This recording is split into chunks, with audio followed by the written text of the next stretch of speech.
Les Américains ont voulu marquer leur territoire même en mer. En 1993, ils plantent une rangée de piliers d'acier dans le Pacifique sur une dizaine de mètres. C'est au mois d'avril 2008 que nous découvrons cette plage coupée en deux et l'ambiance bon enfant nous surprend. Ce dimanche, les familles mexicaines pique-niquent de part et d'autre du mur. D'un côté, des femmes et des enfants restés au Mexique sans visa pour passer, de l'autre, des pères partis travailler aux États-Unis sans papier. Même dans ces conditions, ils apprécient de se voir, de se parler, de se toucher. Ça fait combien de temps qu'on s'est pas vus? On a passé presque un an sans se voir. Je suis quand même heureux qu'il y ait cet espace. Au moins, je peux voir toute ma famille, ma sœur, tout le monde. Vous avez l'impression d'être en prison? Oui, c'est comme ça que je me sens en ce moment. C'est une des plus grandes prisons, et ici, c'est comme un parloir. En 2008, la barrière était en piteux état, avec des piliers de guingois ou arrachés par la houle.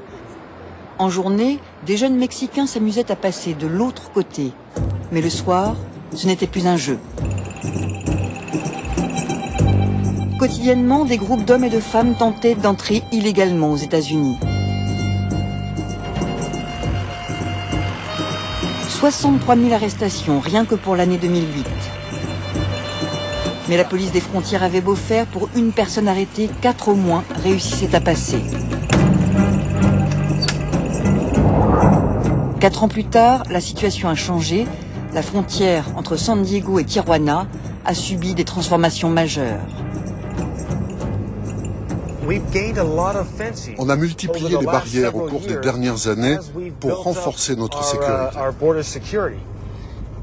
Aujourd'hui, on évalue chaque tronçon du mur pour déterminer quelle est la meilleure manière d'améliorer la sécurité de cette frontière.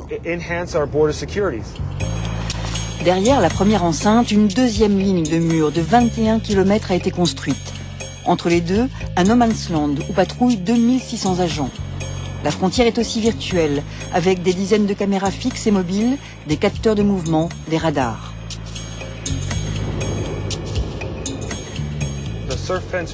La partie maritime de ce mur commence ici.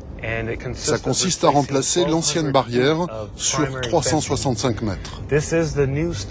Et ça, ce sont les nouvelles grilles.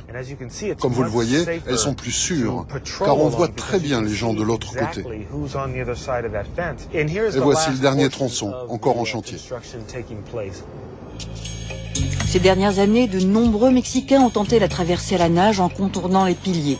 Cette partie maritime de la frontière est en train d'être renforcée, elle aussi.